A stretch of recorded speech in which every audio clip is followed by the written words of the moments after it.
여러분 안녕하십니까. 경제현장 오늘 고항철입니다. 오늘의 주요 뉴스 전해드리겠습니다. 한국이 올해 스위스 국제경영개발대학원 IMD가 평가한 국가경쟁력 순위에서 27위로 밀려났습니다. 작년보다 7계단 떨어진 수준입니다.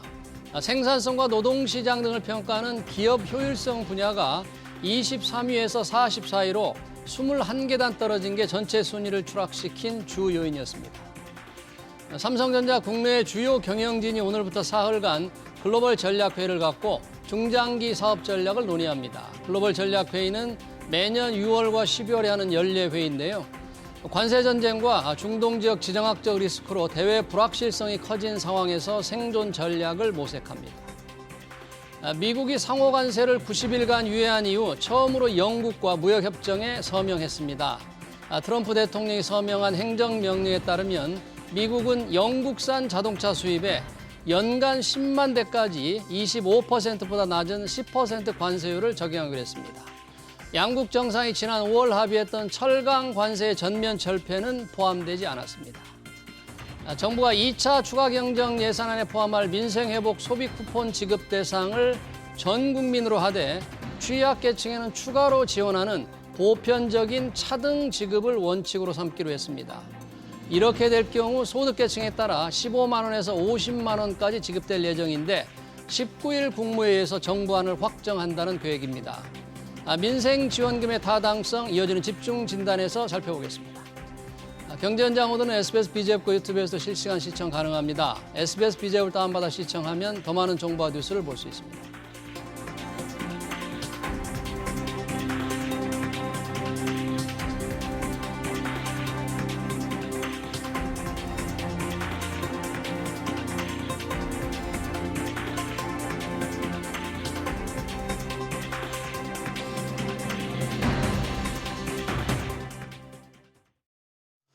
네, 2차 추가 경정 예산이 속도를 내고 있습니다. 민생회복 소비 쿠폰이 핵심인데요.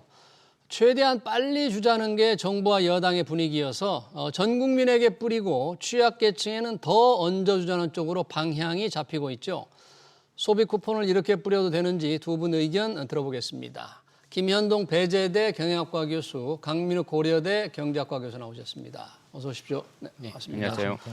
자, 추경 예산안 2차 추경입니다. 1차 추경 13조 8천억 현재 집행되고 있고요. 2차 추경을 좀 빨리 하겠다는 게 정부와 민주당의 생각인데 핵심이 민생회복 소비 쿠폰입니다. 누구한테 지급될 것인지, 과연 지금 전 국민에게 할 것인지 지급한다면 소득계층에 따라 어떻게 차등화할지가 중심인데 여튼 지금이 전시도 아니고 그리고 글로벌 금융 위기도 아닌데 일단 소비 쿠폰을 이렇게 국민들에게 다 나눠줘야 될까? 근본적인 이 질문부터 한번 던져보겠습니다. 김현동 교수님 짧게 한번 부탁드립니다. 소비 쿠폰을 다 나눠줘야 할 지금 상황으로 봐야 됩니까? 예, 결론부터 말씀을 드리면 그런 여건과 환경은 이미 무르익었다라고 저는 이렇게 보고 있습니다.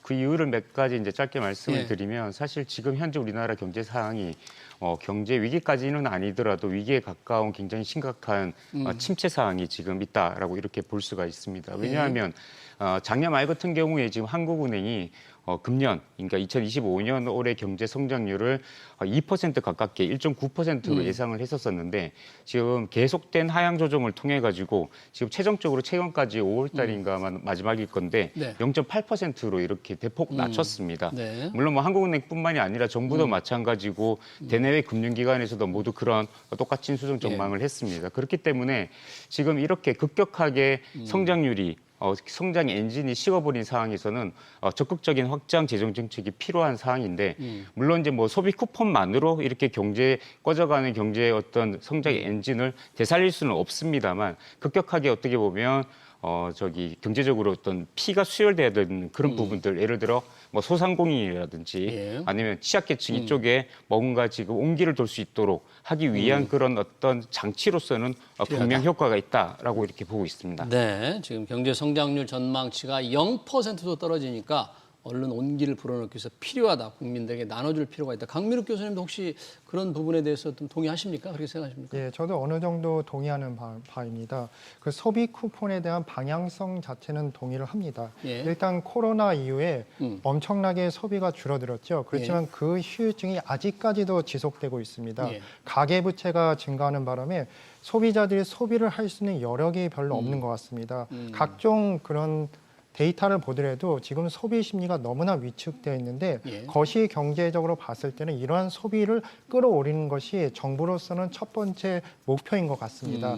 물론 그 다음에는 또 기업 투자에 대한 정책도 있을 텐데 일단은 소비가 가장 문제되는 부분이다.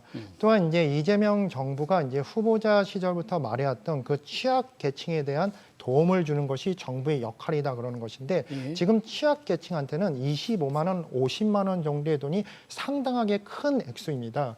이게 이제 결국 이 소비 쿠폰은 무엇이냐면 거시 경제적으로 소비라는 그런 소비의 확산을 그렇게 소비 확산을 유도하는 정책뿐만 아니라 취약계층을 도와주는 이제 분배적인 측면도 동시에 존재한다고 볼 수 있습니다.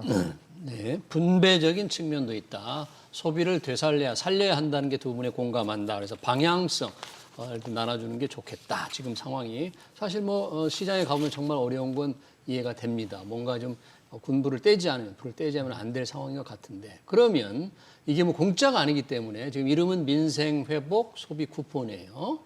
이걸 전 국민에게 지급하자 아니면 좀 취약계층에 두텁게 지급하자 양쪽 의견이 좀 나눠지다가 일단 전 국민에게 지급하는 쪽으로 방향은 잡힌 것 같아요.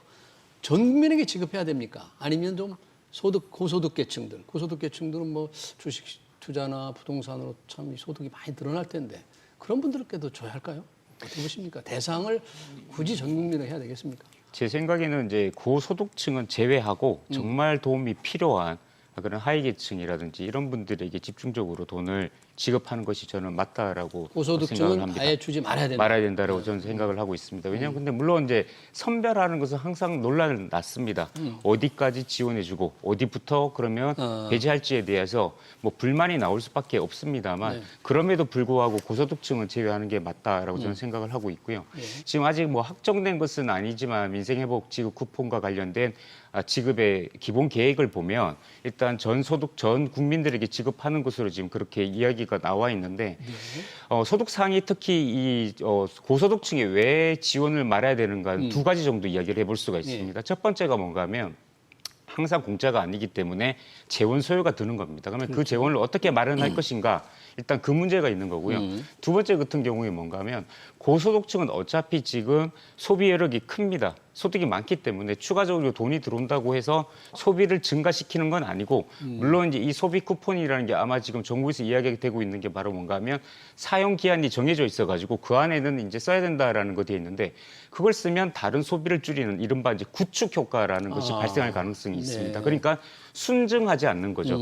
하지만 이제 저소득층 같은 경우에는 어차피 소비력이 없었기 때문에 추가적으로 들어오는 돈을 가지고 그러면 그걸 가지고 소비를 증가시키는 반대로 순증이 일어날 수 있기 때문에 네. 소비 진작에 따른 경제 성장의 어떤 효과를 볼 수 있다라고 이렇게 네. 말씀드릴 수가 있습니다. 그럼 지급하지 말아야 할 고소득층은 소득계층 위에서 한 몇 % 정도는 조금 안 줬으면 좋겠다. 혹시 그런 의견? 사실 무자르듯이 딱 정확하게 말씀드릴 수는 없습니다만 그거는 바로 뭔가 하면 이제 우리가 재원 규모와 그와 따라서 가겠지만 일단 제 생각에서는 한 10에서 30% 상위층으로 본다면 물론 그것도 소득만 볼 것이냐 재산까지 혼합해서 볼 것이냐 여러 가지 기준이 있을 수는 있습니다. 네. 민생회복 소비 쿠폰을 지급하는 방향성은 좋지만 김현동 교수님은 이제 소득 상위 10%, 30%까지 중에서는 조금 주지 않는 게 재원이라든지 그리고 그분들의 소비 증대 효과를 예상해 볼 때 안정이 좋겠다. 혹시 강민욱 교수님 어떠세요? 전 국민에게 지급해야 된다는 게 지금 민주당과 이재명 대통령의 기본 철학인데요. 전 국민에게 지급하는 게 좋겠습니까? 아니면 혹시 고소득층 일정 소득수는 제외하는 게 좋겠습니까? 예, 그 김현동 교수님께서 잘 말씀을 해주셨는데요. 제가 상당수 동의하는 부분도 있지만 약간 관점은 다른 것 같습니다. 저희가 이제 경제적 원리로 봤을 때는 교수님이 말씀하신 말이 맞습니다. 고소득 계층은 그 쿠폰이 지급이 되더라도 원래 쓰려고 했던 걸 그 쿠폰을 쓰고 원래 쓰려고 했던 돈은 그냥 저축을 하거나 소비로 이어지지 않는 경향이 있어서 이런 대체 효과 때문에 별로 효과가 없습니다. 대체 효과 또는 구축 효과 예, 때문에. 구축 네. 효과가 없습니다. 그래서 경제적인 이유만 봤으면 당연히 고소득층은 제외하고 저소득층을 이제 지원을 해야 되는 것인데요. 하여튼 정부의 입장에서는 제가 이해가 가는 게 이런 경제적 원리만을 따질 수가 없는 게 예. 이건 어떻게 정부란 거는 정치적 집단이라는 것입니다. 예. 그 계엄 사태 이후로 우리나라가 정치적 양극화가 심각하게 됐습니다. 또한 계엄 사태임에도 불구하고 이재명 후보자가 50%가 안 돼서 지금 대통령으로 당선이 됐습니다. 네. 그리고 또한 많은 고소득층이 이재명 대통령을 뽑지 않고 다른 사람을 선택을 했는데요. 네. 저는 국민 통합적 관점에서는 기본적으로 보편적 일괄 지급이 원칙에 대한 것은 정치적 원리로서 당연하다고 보고 있습니다. 실제적으로 고소득이라 하면 제가 생각할 때는 10%의 계층을 말하는 것 같은데요. 소득 상위 10%. 예, 소득 상위. 네. 이 사람들 제외봤자 이 재원에 얼마나 큰 차이가 있나. 물론 10%도 큰 차이라고 볼 수는 있는데요. 이 10% 때문에 국민통합적 그런 관점을 포기하는 것은 국가에 대해서 그 미래에 더 큰 손실이 될 수 있다고 생각합니다. 네. 그래서 제가 생각하는 거는 보편적 일괄 지급이 원칙이 돼야 되고요. 네. 그리고 이제 기초생활수급자에 대해서는 데이터에 확실히 잡히는 계층에 대해서는 차등 지급을 하는 그 두 가지의 방식을 혼합하는 것이 가장 효과적이지 않을까 하는 생각이 듭니다. 네, 일단 경제적으로는 고소득층에 주더라도 소비 증대 효과, 새로 소비가 늘리는 효과는 좀 없을 수 있지만 국민 통합이라는 정치적 차원에서 전 국민에 지급하는 방향성이 맞다, 바람직하다는 게 이제 교수님의 생각인데 지금 정부 생각은 그런 것 같습니다. 전 국민에게 일단 25만 원, 그리고 소득 상위 계층은 한 15만 원, 그리고 차상위 기초생활수급자, 차상위 계층 40만 원, 기초생활수급자 50만 원. 아직 확정된 건 아닙니다만 소득 계층을 이렇게 나누는데 이렇게 나누는 방식은 어떻게 나눌 수가 있죠? 이게 행정적으로 좀 괜찮할 수 있습니까? 사실 일단 기준이라는 거 아까도 말씀을 드렸지만 딱 정해진 정답이라는 건 없습니다만 지금 이제 정부가 지금 잡고 있는 거는 사실 이제 이렇게 물론 이제 이게 보편 지급과 차등 지급이라는 어떻게 보면 이제 믹스된 지금 형태를 그렇죠. 취하고 있는데 그러면 이제 보편적으로 일률적으로 정액 금액을 지급하게 되면 분류하는 행정 비용이라는 게 발생하지 않는데 네. 지금 현재 정보안을 보더라도 분류 기준에 따른 어떤 행정 비용이 발생을 하는 거거든요. 근데 이제 정부가 어떻게 보면 그 비용을 고려해 가지고 가장 효율적인 것을 생각해낸 게 바로 뭔가 하면 네. 기초생활 수급자라든지 차상위 계층이라든지 그다음에 한부모라든지 이런 기본적인 분류는 지금 현재 국민기초생활보장법에 따라서 이미 복지 체계가 지금 구분되고 있는 겁니다. 그러니까 이제 기존의 복지 체계의 선별 기준에 업혀 가지고 이 소비 쿠폰도 지급하는 거기 때문에 일각에서 이제 우려하고 있는 구분에 따른 선별에 따른 불필요한 행정 비용은 크게 그렇게 발생하지는 않을 거다라고 이렇게 보고 있습니다. 네, 불필요한 행정 비용은 그렇게 크지 않을 것 같다. 국민 통합적인 차원에서 필요하다는 그 강 교수님의 생각인데 10%나 또는 만약 10%를 상위층이라고 할 때 그분들을 제외할 경우 우리가 전략할 수 있는 아낄 수 있는 재정 소요가 얼마 안 되기 때문에 오히려 국민 통합을 더 생각한다면 다 지급하는 게 좋다는 그러잖아요. 예, 전체적으로 근데 그런 분들이 10% 또는 소득 상위 계층들이 예를 들면 15만 원을 받는다. 혹시 어떻게 생각할까요? 나라가 이렇게 나 돈도 잘 벌고 소득 수준이 높은데 나눠준다? 혹시 어떻게 생각할까요? 저는 이제 과거에 이제 민주당 정부에서 여러 가지 이제 전에 이제 문재인 대통령 정부에서 볼 때는 그 부동산 문제가 두각이 됐지 않았습니까? 네. 그 당시에 뭐냐면 그 정부에서 말하는 것은 실제 강남의 부동산을 소유하거나 다주택자를 싸우자는 식으로 많이 국회의원들이 얘기를 했습니다. 민주당 국회의원들이. 그런 데에서 굉장히 감정이 상하고 그 이유가 어떻게 보면 국민이 분열할 수 있는 계기를 만들었던 것 같습니다. 저는 이제 15만 원이라는 작은 돈이지만 어떻게 보면 비판하는 부자들도 많을 것입니다. 나한테는 15만 원의 의미가 없고 국가 재정이나 더 생각을 하자. 있습니다. 네. 그렇지만 그 돈을 받으면 작은 돈이지만 기분 나빠할 사람은 다 없고 네. 이게 분명 서민 아니면 네. 또 민생을 위주로 한 정부를 할지라도 우리까지도 신경을 쓰구나 이런 위안감을 가질 수 있다는 생각이 듭니다. 그래서 네. 저는 국민 통합적으로 15만 원이고 10만 원이고 작은 액수라도 보편적 지급이 원칙이 돼야 된다고 생각하는 입장입니다. 네, 그러네요. 이번에 이제 민생회복 소비 쿠폰을 어떻게 해줄지 곧 결정이 될 텐데 이번 추경안에는 그 소비 쿠폰 외에도 중앙정부 지금 말하는 소비 쿠폰이라는 게 지역사랑 상품권 같은 거겠죠. 지금 뭐 지역 화폐로 불리기도 하지만 현재도 지역 화폐 지방정부가 발행하고 중앙정부가 할인 비용을 떠안는 그 지역사랑 상품권에 대해서 상당히 논란이 많습니다만 그 지역사랑 상품권을 확대하는 방안도 이번에 추가가 될 것 같습니다. 1차 추경에도 들어가 있었는데 이번에 이 부분이 확대된다면 어떤 정도로 지금 규모가 혹시 얘기되고 있나요? 지역사랑 상품권 증액을 한다면? 사실 현재 1차 추경 때는 이제 4천억 원의 이제 예산이 이제 배정이 됐었었는데 예. 지금 이번 추경 같은 경우는 아직 지금 논의가 되고 있는 상황이기 때문에 예. 뭐 구체적인 금액 같은 것은 하기는 현재로서는 지금 잘 안 되는 것으로 저는 알고가 있습니다. 네. 네, 그러네요. 이 부분 지역사랑 상품권이 그동안에 윤석열 정부에서 상당히 논란이 됐었잖아요. 민주당은 더 적극적으로 발행하자고 한 반면 정부는 발행하면 이게 상당히 효과가 크지 않다. 혹시 지역사랑 상품권 지자체가 발행하는 그 효과에 대해서는 어떻게 보십니까?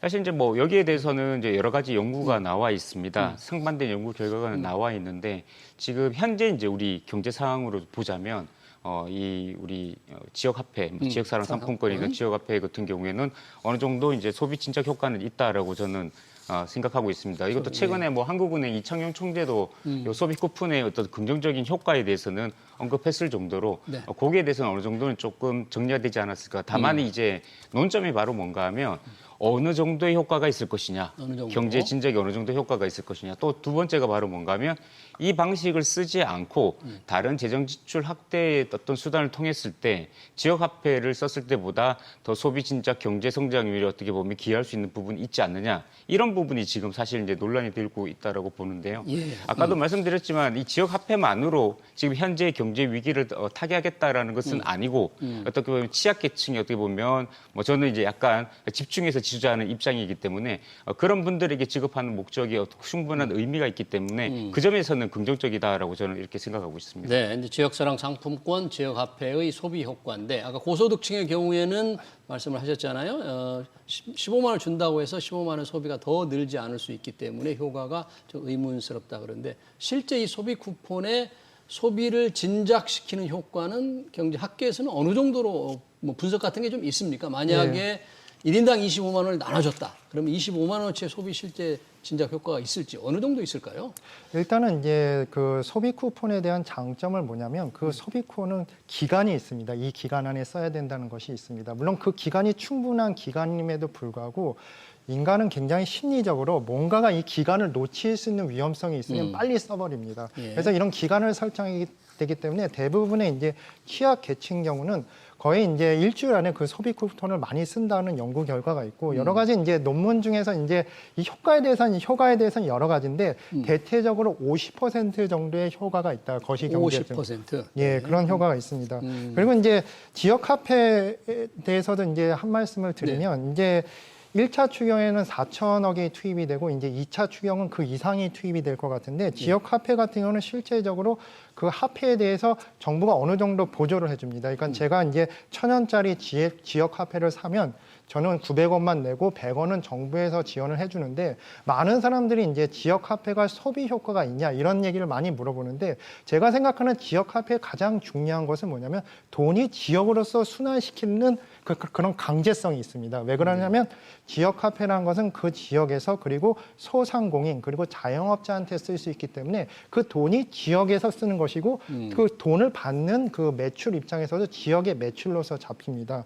하지만 이제 보편적 화폐라는 것은 이러한 제약이 없기 때문에 지역에서 임금을 받아서 그 돈으로서 대형 마트에 가서 돈을 쓰게 되고 예를 들면 온누리 상품권 같은 거 말씀하시는 거죠, 지금은? 네. 예. 그 대형 마트에서 일반적인 화폐 같은 경우는 이제 대형 마트로 많이 가게 일반적인 돼요. 돈은, 네. 예, 대형 마트로 많이 가는 것이고 마트의 이제 자회사들은 다 서울에 집중되어 있습니다. 그래서 뭐냐면 돈이 결국은 이제 서울로 몰리게 된다는 것입니다. 그래서 이제 이재명 정부가 이제 이런 지역 화폐에 중점을 주는 것은 돈에 대한 순환을 어느 정도 지역에 묶어놓고 순환을 시키자. 이런 의미에서 이제 지역 화폐는 어느 정도 상당한 괜찮은 정책이라고 저는 보고 있습니다. 네.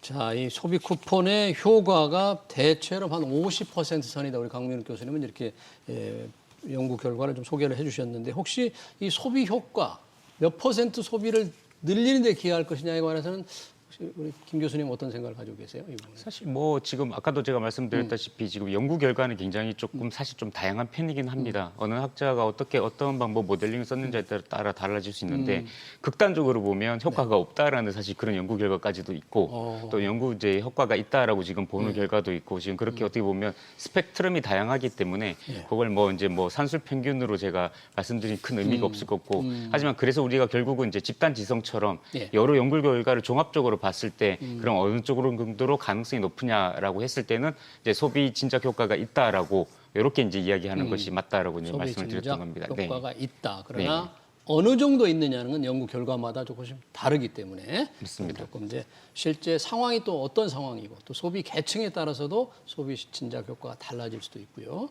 한번 보겠습니다. 우리 시청자가 댓글도 달았는데 바로 저희가 이제 조금 얘기할 게 그 댓글을 주셨네요. 세금 걷어서 그렇게 써야 하나. 정부 적자는 계속 늘어가는데 갈수록 세금 부담만 늘어가겠지. 이런 말씀을 주셨는데 이 부분 다음에 잠깐 토론하고 그에 앞서서 이번 추경에는 세금이 좀 덜 거칠 것 같아서 세금이 덜 거치니까 덜 거치는 부분을 세입을 좀 조정을 하고 그 필요한 돈을 국채, 빚을 발행해서 조달을 한다. 줄어드는 만큼, 세금 줄어드는 것만큼 지출을 줄이는 게 아니고 계획대로 지출을 하기 위해서 줄어드는 세금만큼 국채를 발행한다. 이걸 뭐 세입 경정이라고 한다는데 올해 이 세입 경정을 추경에서 하게 될 거라고 합니다. 이게 지금 꼭 필요한가요? 이거는 세입 경정? 예, 세입 경제는 이제 예상보다 세금이 덜 거칠 경우 그걸 공식적으로 예산안에 반영하는 시스템이죠. 이건 뭐 반드시 그렇게 돼야 되고 그렇지 않으면 돈을 충당할 방법이 없겠죠.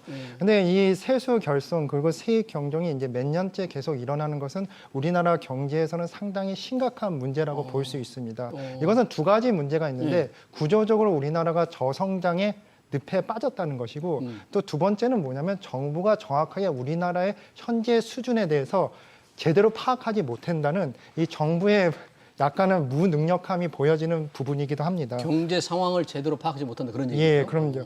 이것이 이제 전 정부에서 계속 이런 식이 이어졌는데 저는 이제 이거에 대해서 이렇게 비심하는데 그러면 과연 추경을 해야 되냐?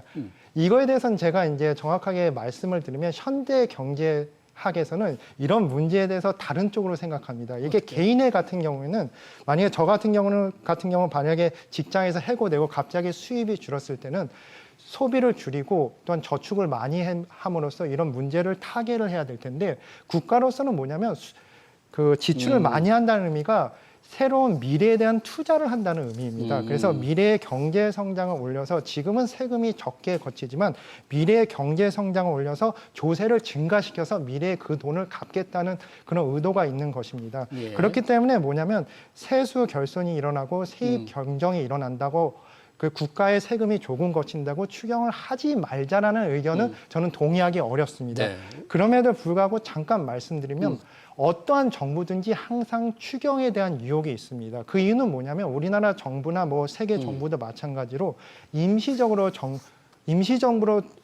존재하는 정부입니다. 4년이나 5년 후에는 정부가 또 바뀝니다. 그렇기 때문에 내가 지금 돈을 쓰더라도 이 돈을 갚는 집단은 다른 정부이기 때문에 이 돈을 쓴다는 도덕적 해이 문제는 항상 존재하기 때문에 이 부분에 대해서 정부가 심사숙고를 해야 되지 않나 그런 생각이 듭니다. 네, 지금 두 가지 말씀을 다 해주셨는데 지금 저희 세입 경정, 세금이 적게 들어올 것이니까 그래도 지출을 줄이지 않고 쓰기 위해서는 빚을 내야 된다. 올해 대략 어느 정도 세수 결손, 세금이 적게 들어올 것으로 지금 예상이 되나요? 지금 시점에서? 지금 제가 보기에는 대략적으로 세수 결손이 한 30조에서 많게는 최악은 한 40조 정도 가량 세수 결손 날 것으로 지금 이렇게 보고 있고요. 그 이유가 바로 뭔가 하면 올해 이제 예산안을 짜면서 작년에 예. 우리가 이제 그 경제 성장률 전망치를 2.2%의 베이스로 잡아가지고 예. 모든 것들이 왔습니다. 사실 뭐 여러 가지 세목에 대해서 여러 가지 가정 변수들이 들어가서 이제 종합적으로 나오는 거긴 합니다만 가장 이제 스타트 라인에 있는 이제 성장률이 이제 기초가 되는 거죠. 그런데 앞서 말씀드렸다시피 지금 올해 성장률이 0.8%로 지금 보고 있기 때문에 대폭 깎여내리던 간 거죠. 그렇기 때문에 세수 결손이 여러 가지 이제 변수를 다 고려를 했을 때는 그 정도 금액이 날 것으로 그렇게 지금 보고 있습니다. 네, 한 30조에서 40조 정도의 예상했던 것보다 덜 거치니까 뭔가 어떤 세입 경정을 해서 국채를 더 발행해서 지출을 좀 계속 유지를 해야 된다 그런 얘기네요. 네. 얼마 세입 경제할지는 이제 정부가 발표하는 걸 지켜봐야 되겠고요. 아까 국가 경제 상황이 어려워도 미래 성장 동력을 위해서 미래 세금이 더 달 걸 대비하기 위해서 미리 좀 지출을 해야 된다 그런 말씀을 해주셨는데 여튼 그러려면 어려우니까 빚을 내야 되는 거잖아요. 그러다 보니까 올해 우리 국가 채무가 1,300조 원을 돌파할 수도 있다. 그리고 GDP 대비 50%에 육박한다. 자, 그동안 강조해왔던 윤석열 정부에서 강조해왔던 건전 재정 기조 지금 어떻게 봐야 됩니까? 이제 건전 재정 기조를 조금 너무 외면하는 게 아니냐 이런 비판을 받을 수도 있는데 그 부분은 어떻게 생각하세요? 예, 맞습니다. 윤석열 정부에서도 초기 때 그 재정 중칙을 만들고 재정 건전성을 확보한다고 굉장한 노력을 하였지만 결국은 그것이 다 허사가 되었습니다. 더욱더 국가 빚이 늘어났는데 이재명 정부에서는 이런 재정 건전성에 대해서 심각하게 약간은 생각하지 않나 약간 우려가 됩니다.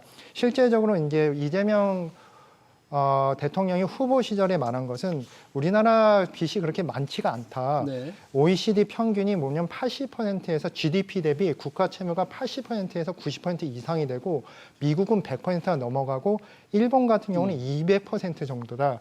이걸 봐서는 우리나라가 돈을 더 써도 된다, 추경을 더 해도 된다고 이렇게 말을 하는데 실제적으로 국가 빚은 국가 채무만 있는 것이 아닙니다. 가계 부채도 저는 포함해야 된다고 보고 있습니다. 예. 가계 부채의 경우 우리나라가 GDP 대비 100%가 넘었습니다. 그래서 이 가계 부채랑 국가 채무를 더했을 경우에는 실질적으로 선진국의 일반적인 수준하고 비슷합니다. 또 우리나라 같은 경우는 이제 다른 선진국 국가들하고 다른 게 실질적으로 남북 분단 국가이고 안보가 상당히 위기에 있는 국가입니다.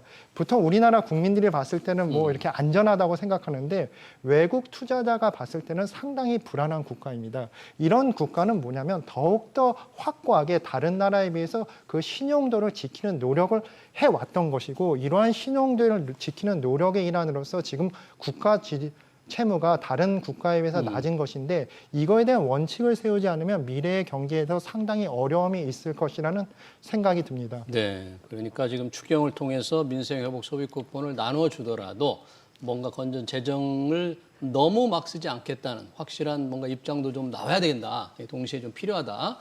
그런 지적으로 듣겠습니다.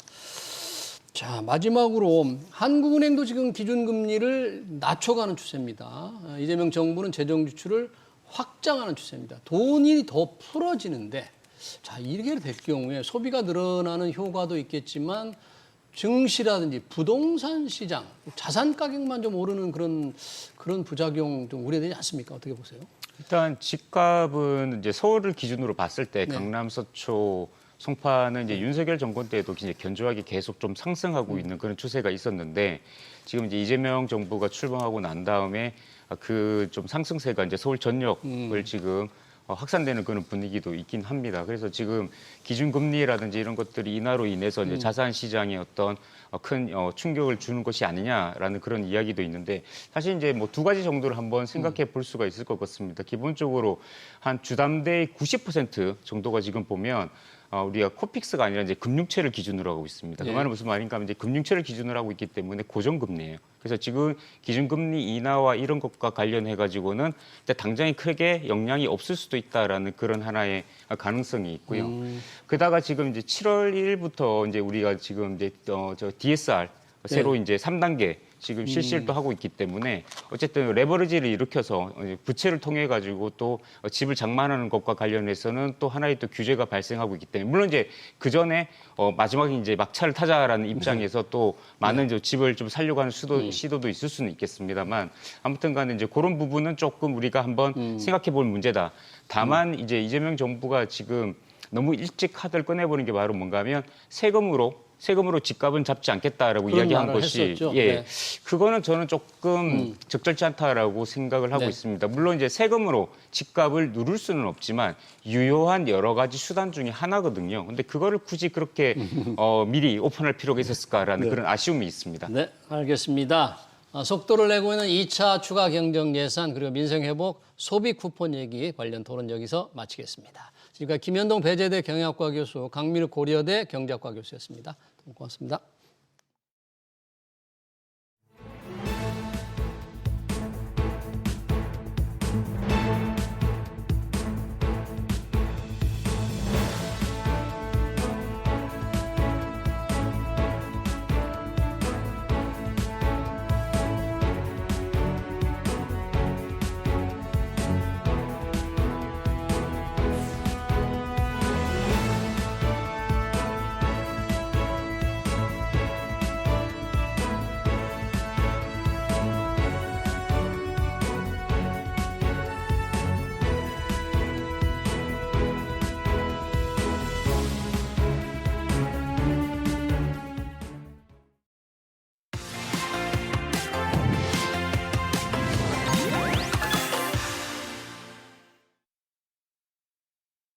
네, 진보 정권이 들어서면 집값이 오른다. 노무현 정부와 문재인 정부에서 부동산 가격이 급등했던 기억이 이런 인식을 심어줬죠. 최근 서울 집값이 급등하면서 이재명 정부도 비상에 걸렸습니다. 금융당국은 은행권을 긴급 소집했고 규제 지역 확대하는 수요 억제 대책도 만지작거리고 있는데요. 자칫하면 서울 집값을 잡을 적기를 놓치는 것은 아닌지 박원갑 KB국민은행 부동산 수석 전문위원 모시고 얘기 들어보겠습니다. 위원님 어서 오세요. 네, 안녕하십니까. 갑자기 지금 부동산 얘기가 늘었습니다. 서울 지역이긴 합니다만 집값이 뭐 미쳤다 뭐 이런 말이 나올 정도로 집값이 오르고 있다는데 언론이 호들갑을 떠는 겁니까? 실제 이렇게 오르는 겁니까? 주로 이제 강남이나 그 인접 지역에 대해서 이제 집중적으로 오른 걸 보도하다 보니까 전체의 집값이 올라간 것처럼 약간 착시 현상도 굉장히 큰 것 같습니다. 예. 그러니까 계속해서 그 미디어가 그 분야에서 주입을 하면은 우리가 이렇게 전체인 것처럼 약간 오해할 수 있는 측면이 있거든요. 예. 지금 시장은 극심한 양극화라고 보시면 될 것 같습니다. 양극화. 서울과 비서울, 서울 이외간에 네, 그렇습니다. 그리고 아파트하고 비아파트. 아파트와 비아파트. 예, 양극화가 진행돼 왔는데 더 커졌다 그런 얘기네요. 더 노골화됐다고 보시면 노골적으로. 될 것 같고요. 실제로 이제 이 아파트 값이 어느 정도 올랐는지를 보려면은 예. 주로 전고점 대비해서 어느 정도 회복했는지를 보면 알 수 있거든요. 예. 뭐 잘 아시다시피 뭐 한강 벨트 혹은 뭐 강남권 같은 경우 예. 강남 3개구하고 용산하고 마포, 양천은 모두 다 전고점을 돌파했고요. 100을 넘어섰네요. 네, 그리고 이제 이 블루칩 외에 또 옐로우칩이라고 하는데 뭐 광진구나 광동구나 이런 것은 뭐 거의 99% 회복했고 영등포하고 동작구도 98% 정도 회복을 했단 말이에요. 그런데 또 그렇지 않은 것도 많아요. 그래서 한쪽만 바라보기에는 여러 가지 지금 편차가 심하다 이렇게 보시면 될 것 같고 시장에 이제 어쨌든 전체적으로 울퉁불퉁하지만 좀 더 객관적으로 볼 수 있는 것은 거래량이라고 저는 보고 있습니다. 거래량은 어때요? 거래량이 지금 3월에 피크를 찍었죠. 예. 서울 아파트 거래량을 보면은 이게 1,200건 정도였거든요. 근데 역대 평균이 6,000건입니다. 그러니까 엄청나게 오버슈팅 되었다. 뭐 과열건으로 접어들었다고 보면 되는데 이게 4월 들어서는 다시 5,000건으로 낮아졌는데 예. 이게 5월 들어서 다시 또 폭증을 하기 시작했다는 겁니다. 아마 제 생각에는 거의 8,000건 안팎이 될 거로 보여요. 5월에는요. 예, 그게 왜 그러냐면은 아까 말씀하신 것처럼 이 3단계 스트레스 DSR이 도입이 되니까 이제 빚내서 집을 사지 못할 수도 있다는 그런 두려움과 이른바 조바심이 어떻게 보면 몰렸던 거죠. 이른바 이제 막판 수요 효과라고도 저는 보고 있습니다. 막판 수요 효과다. 네. 그러면 지금 강남구와 한강벨트를 거쳐서 오르는 집값 상승세가 혹시 노원, 도복, 강북 같은 쪽으로 더 번진다. 뭐 수도권으로 확산된다. 그럴 가능성은 좀 낮다고 봐야 될까요? 아니면 그럴 가능성이 좀 높다고 봐야 될까요? 앞부분에 양극화 말씀을 드렸지만 저는 결국은 하반기에는 갭매우기 장세 혹은 이게 순환매가 나타날 거로 보고 있습니다. 예, 갭 메우기 장세. 그건 어떤 뜻인가요? 왜냐하면 지금 전체적으로 주택 시장이 고점을 향해서 회복되는 과정이거든요. 예. 그런데 지금 수도권 서울에서도 고점 대비 20% 이하로 지금 떨어진 곳, 말하자면 회복률이 80% 안 되는 곳들이 너무 많습니다. 서울에도. 예, 그래서 제가 조사를 해보니까 아파트 실거래가 기준으로 보면요, 예. 지금 경기도 양주가 고점 대비 마이너스 28%고요, 오산이 26%, 그다음에 의정부가 24%, 고양이 21%, 그다음에 광명 뭐 20%. 그다음에 인천, 연수구 이런 곳도 한 고점 대비 한 25% 정도가 돼요. 그리고 서울에서도 지금 노원구하고 도봉구가 고점 대비 마이너스 21% 정도입니다. 그러니까 물론 지금 옛날처럼 갭 투자를 하는 어떤 시대는 아니죠. 예, 지금은 주로 똘똘한 한 채하고 상급지 갈아타기 흐름이 어떻게 보면은 이 블루칩 시장으로 몰렸다 이렇게 보면 되는데 하반기 들어서 금리를 낮출 거잖아요. 그리고 재정 지출도 좀 더 많이 하잖아요. 그러면은 유동성이 좀 많을 거라고 봅니다. 그러면 물이 높은 데서 아래로 흐르죠. 그러니까 어느 정도 과거처럼 뭐 무차별적으로 오르는 그런 장세는 아니지만 어느 정도 차이를 좀 메우는 장세가 나타나지 않을까 생각이 들고 제 생각에는 하반기에 아마 탈서울 내 집 마련 수요도 어느 정도 아마 흐름으로 나타나지 않을까 생각을 하고 있습니다. 그러니까 서울에서 집값이 너무 올라서 집값을 마련하기 어려운 분들이 자기 집을 서울 이외에 아직 회복세가 조금 느린 곳으로 집을 찾는 수요가 많이 될 것 같아요. 네, 저는 그렇게 보고 있습니다. 지금 20% 이상 전고점에서 20% 이하 상태에서 회복하지 못하는 것들이 꽤 있네요. 수도권에, 서울에. 그러니까 아까 말씀드린 것처럼 지금 강남 뉴스만 보니까 전국 집값이 뭐 급등한 것처럼 이렇게 생각을 하는 거죠. 예. 그러면 이런 상황에서 정부가 금융당국이 긴급하게 은행 부행장을 소집해서 대출을 조금 조이라는 신호도 자꾸 보내고 있는데 뭔가 규제를 더 할 것 같은 얘기들이 나오고 있거든요. 네. 지금 정부 생각은 어떨까요? 지금 상황에서 뭐 새로운 규제를 도입할 가능성이 있을까요? 제 생각에는 투트랙으로 쓸 거로 예상이 되고요. 투트랙이요? 어떻게요? 한쪽은 결국은 공급 확대, 아마 파격적인 공급 확대 드라이브가 저는 나올 거라고 보고 있습니다. 또 한 축은 결국은 수요를 조절하는 거거든요. 수요 조절. 근데 지금 세금으로 집값을 안 잡겠다고 그 이재명 대통령께서 몇 분 또 얘기하셨기 때문에 아무래도 양도세나 종부세 드라이브를 아마 걸기는 어려울 겁니다. 그럼 이게 넘치는 과수요를 이 초과수요를 어떻게 막을 거냐고요. 네. 결국은 어떻게 보면 진입 단계의 문턱을 좀 높이는 어떤 방식이 말씀하신 이제 대출 뭐 규제일 수도 있고 아니면 대출의 문턱을 높이는 거죠. 이게 약간 수요 억제라기보다는 저는 수요 조절이라고 보고 있거든요. 수요 조절. 예, 적절하게 조절을 하는 건데 네. 그래서 아마 제 생각에는 지금 정부 정책에 대한 생각도 좀 바꿔야 될 것 같아요. 그러니까 무슨 말씀이냐면은 지금 집값을 과연 잡을 수 있느냐는 부분에 대해서 이게 시장에 지금 에너지가 커졌잖아요. 네. 시장이 슈퍼파워가 됐단 말이에요. 근데 옛날처럼 어떻게 보면은 시장이 작을 때는 관계없는데 지금 비대화됐기 때문에 이거를 현실적으로 찾기가 어렵습니다. 그러면은 목표를 변동성 완화에다가 초점을 맞춰야 된다고 보는 거예요. 아, 변동성 완화. 그러니까 네. 10% 오를 걸 5%로 이게 줄이는 게 정부의 역할이 아닌가 그런 생각을 하고 있습니다. 네. 그러면은 아마 정부가 이 수요가 한꺼번에 몰리니까 이걸 좀 이연시킨다 할까요? 이런 차원에서 대출 카드도 좀 쓰고 그다음 한쪽으로는 또 공급 카드를 어떤 쓰는 이런 쪽에 아마 방안들이 곧 구체화되지 않을까 생각을 하고 있습니다. 규제 지역을 뭐 확대한다. 네. 투기 과열지구라든지 뭐 이런 걸 한다는 그런 이제 얘기들도 많이 나오잖아요. 네. 이것도 조금 수요를 억제하는 대책이 될 수 있나요? 그건 보기 나름이죠. 아까 저는 오히려 수요 조절에 더 가깝다고 보는 수요 거예요. 조절. 네. 근데 이게 이제 일각에서는 그러면 세금으로 집값 안 잡겠다고 한 게 그러면 규제 지역을 하면 안 되는 게 아니냐 이런 식으로 봐야 되는데 그렇게 보시면 안 돼요. 통상적인 부동산 안정 방안입니다. 그거는. 왜냐하면은 규제 완화를 많이 내세웠던 윤석열 정부의 뭐 최근에요. 이게 뭐 규제 지역 확대나 뭐 토어제, 토지가 그것도 여러 이미 가지. 다 언급을 했잖아요.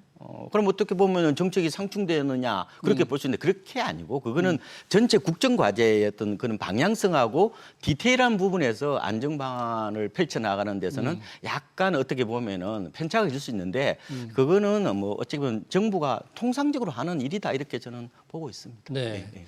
자, 집값이 과연 어떻게 될지 정부는 어떤 대책을 내느냐에 따라서 또 집값에 영향을 받을 텐데 뭐 한국은행이 그런 자료를 하나 냈네요. 네. 주택가격 기대 심리에 관한 보고서인데 네.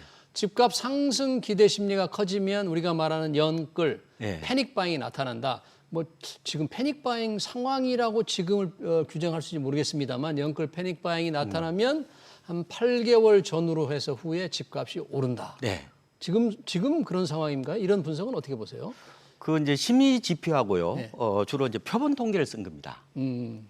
그런데 이 표본 통계를 좀 늦어요. 이게요? 근데 저는 8개월 정도는 아닌 것 같고 오히려 우리가 실거래가를 보면은 그 심리지수하고 같이 간다고 보면 돼요. 동행성을 띠고 있다 이렇게 보시면 될 것 같습니다. 같이 간다. 예, 예. 네. 그게 더 맞을 것 같고요. 네. 예. 그래서 지금 그 주택 시장이 과거와는 달리 투자 자산화가 되면서 심리적 영향이 굉장히 커졌습니다. 그래서 제가 부동산 심리에 대해서 좀 공부를 해보니까 네. 이 부동산 심리의 핵심은 불안 심리입니다. 불안 심리. 예, 그래서 이 불안 심리가 팽배하면은 이 시장은 펀더멘탈 경제 여건과 전혀 관계없이 엉뚱한 방향으로 가버립니다.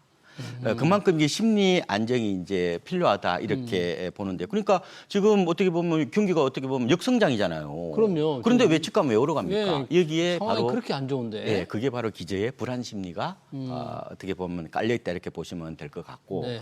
결국 지금 막판에 결국은 비성적 행동을 하는 이 수요자들이 무주택자입니다. 무주택자. 특히 장기 무주택자분들인데 어쨌든 이분들이 좀 기다리면은 싸게 집을 장만할 수 있다는 그런 희망의 메시지가 좀 더 강한 메시지가 전달이 된다면은 연끌 매수까지 좀 안 갈 거 아니냐 뭐 그런 어떤 무주택자들의 심리 안정을 위한 어떤 후속 지금 대책 이런 것들이 좀 필요하다 이런 말씀을 드리고 싶습니다. 그런 희망의 메시지가 좀 더 파격적인 공급 확대가 될까요? 그런 네. 파격적 공급 확대라면 그런 불안 심리를 조금 진정시킬 수 있을까요? 저 어느 정도 진정시키는 한 요인이 되는 거죠. 예, 예. 왜냐하면 지금 윤석열 정부도 대규모 공급 확대를 발표했고 네. 추진해 왔는데 현실에서는 시장에서는 공급 확대가 잘 이루어지지 않았고요. 또 이재명 정부는 공급 확대를 공약을 했지만 아직 구체적인 청사진을 내놓질 않았거든요. 그러니까 조금 시장이 불안해하는 것 같습니다. 일부 이제 뭐 인허가를 좀 빨리 당기겠다. 뭐 패스트 트랙 이런 거는 이미 뭐 TFD가 만들어져서 하고 그리고 또 지금 공급 확대를 위한 여러 가지 또 TF도 지금 만들고 있습니다. 근데 중요한 것은 이게 이제 계획보다 실천이거든요. 실천이다. 그렇죠. 그리고 이게 물론 이제 마스터 플랜이 있어야 되겠죠. 예. 그런데 이 실천을 과연 어떻게 스피드하게 좀 더 속도감 있게 할 수 있느냐가 네. 뭐 시장 안정에 뭐 관건이 되지 않을까 네. 이렇게 분석을 하고 있습니다. 자, 이 서울은 지금 집값을 저희가 부동산 안정 대책을 얘기할 정도로 오르고 있는데 지방은 딴 얘기입니다. 그런데 지방 부동산 시장에서 좀 특이한 곳이 있네요. 네. 경상북도, 경북 문경, 네. 경남 진주, 강원 춘천. 뭐 이곳에서 집값이 오르고 있다는데 혹시 이들 지역에 뭐 특징이 있어요? 주로 이제 교통 호재하고 입주 물량 감소 이게 이제 영향을 미쳤다고 보는 겁니다.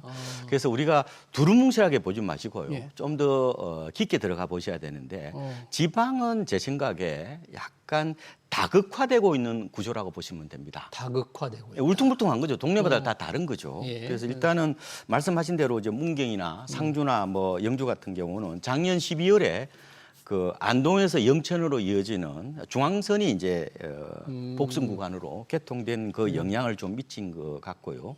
나머지 지역은 뭐 고속도로가 뭐 뚫린다든지 뭐 이런 게 특징이 있는데 좀 공통적으로는 이게 입주 공백이 발생했다는 거예요. 입주 공백. 예, 그러니까 지방은 기본적으로 투자재라기보다는 실수요 성격이 강해요. 그래서 어느 순간 집을 안 지어요. 네. 그러면은 자연 발생적으로 또 사이클상 이렇게 회복되는 어떤 그런 모습이 나타나기 때문에 아마 제 생각에도 지방을 바라볼 때도 그죠 좀 더 현장 중심으로 보시는 게 필요하지 않을까 이런 생각도 해보고 있습니다. 네, 일부 지역에 지금 집값이 오르는 거를 설명을 해주셨는데 지방 전체로 본다면 악성 미분양이 쌓이고 있습니다. 네.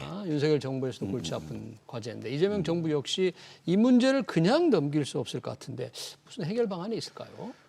지금 뭐 어쨌든 중공업 미분양, 네. 이른바 불 꺼진 아파트들의 문제거든요. 그게 결국은 이제 건설사들의 어떤 자금난을 가속시키는 어떤 측면이 있기 때문에 어쨌든 그 부분에 대해서 좀 더 세제 혜택을 주는 방법도 있을 것 같고요. 그다음에 세제 PF 혜택이요? 부실 문제 있잖아요. 네. 뭐 이런 것들도 좀 빨리 옥석가리를 해서 리스크를 좀 낮출 필요가 있죠. 뭐 그런 측면도 있고.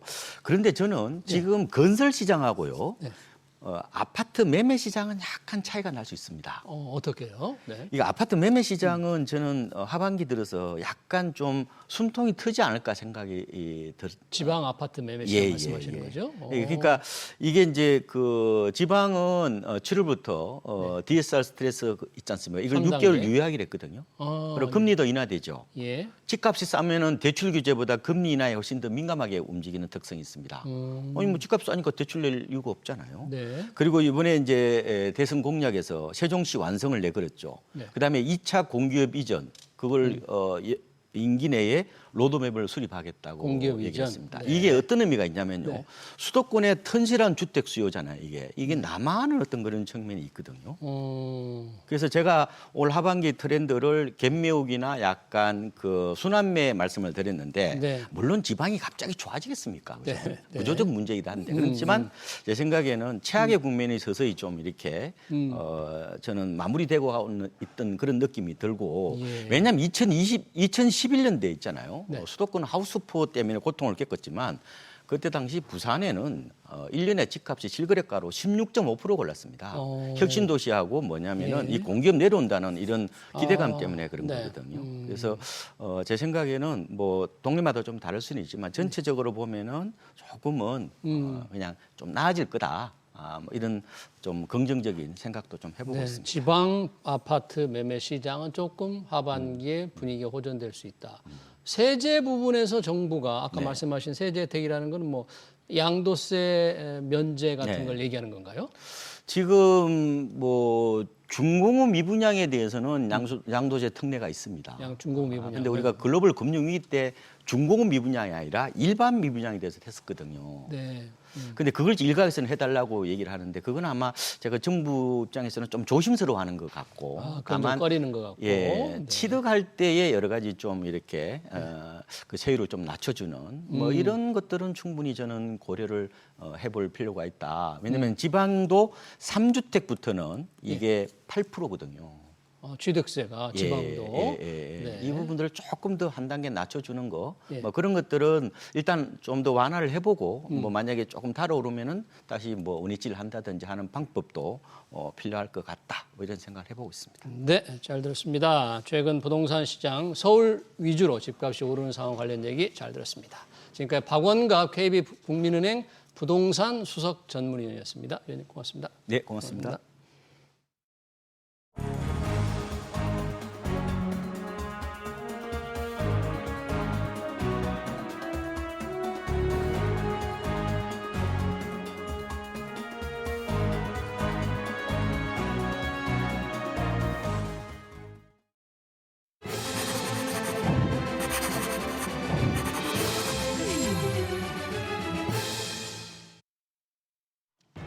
네, 아무리 경제가 어렵다고 나라 돈을 전 국민에게 뿌리는 것이 과연 바람직할까요? 2차 추가 경정 예산을 통해 곧 확정될 민생회복 소비 쿠폰을 두고 말들이 많습니다. 25만 원을 준다고 25만 원만큼 고스란히 소비가 더 늘어나는 것은 아닙니다.